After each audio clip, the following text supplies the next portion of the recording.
റാഹേലിനു വേണ്ടി യാക്കോബ് 7 കൊല്ലം പണിയെടുത്തു. അവളോടുള്ള സ്നേഹം മൂലം ആ വർഷങ്ങൾ ഏതാനും നാളുകളായി അവന് തോന്നിയുള്ളൂ. യാക്കോബ് ലാബാനോട് പറഞ്ഞു, പറഞ്ഞിരുന്ന സമയം പൂർത്തിയായി. എനിക്ക് എൻ്റെ ഭാര്യയെ തരിക, ഞാൻ അവളോട് ചേരട്ടെ. ലാബാൻ നാട്ടിലുള്ളവരെയെല്ലാം വിളിച്ചുകൂട്ടി ഒരു വിരുന്നു നടത്തി. രാത്രിയായപ്പോൾ അവൾ തൻ്റെ മകൾ ലേയായെ യാക്കോബിൻ്റെ അടുത്തേക്ക് കൊണ്ടുചെന്നു. അവൻ അവളോട് കൂടെ ശയിച്ചു. ലാബാൻ ലേയായ്ക്ക് പരിചാരികയായി തൻ്റെ അടിമയായ സിൽഫായെ കൊടുത്തു. നേരം വെളുത്തപ്പോൾ ലേയായെയാണ് തനിക്ക് ലഭിച്ചതെന്ന് അവൻ മനസ്സിലാക്കി. അവൻ ലാബാനോട് പറഞ്ഞു, എന്താണ് അങ്ങീ ചെയ്തത്? റാഹേലിന് വേണ്ടിയല്ലേ ഞാൻ പണിയെടുത്തത്? എന്നെ ചതച്ചത് എന്തിന്? ലാബാൻ പറഞ്ഞു, മൂത്തവൾ നിൽക്കെ ഇളയവളെ പറഞ്ഞയക്കുക ഞങ്ങളുടെ നാട്ടിൽ പതിവില്ല.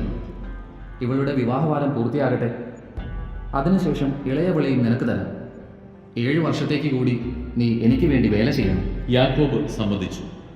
വിവാഹവാരം പൂർത്തിയായപ്പോൾ ലാബാൻ തൻ്റെ മകളായ റാഹേലിനെയും അവന് ഭാര്യയായി നൽകി. തൻ്റെ അടിമയായ ബിൽഹായെ ലാബാൻ റാഹേലിന് പരിചാരികയായി നൽകി. യാക്കോബ് റാഹേലിൻ്റെ കൂടെയും ശയിച്ചു. അവൻ ലേയായേക്കാൾ കൂടുതൽ റാഹേലിനെ സ്നേഹിച്ചു.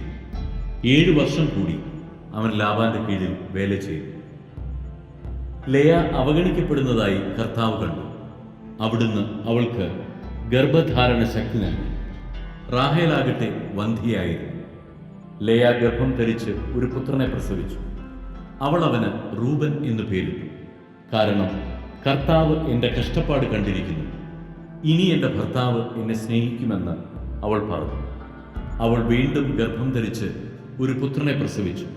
അവൾ പറഞ്ഞു, ഞാൻ അവഗണിക്കപ്പെടുന്നെന്നറിഞ്ഞ് കർത്താവ് എനിക്ക് ഇവനെ കൂടി നൽകിയിരിക്കുന്നു. അവൾ അവന് ശിമയോൻ എന്ന് പേരിട്ടു. അവൾ പിന്നെയും ഗർഭിണിയായി ഒരു മകനെ പ്രസവിച്ചു.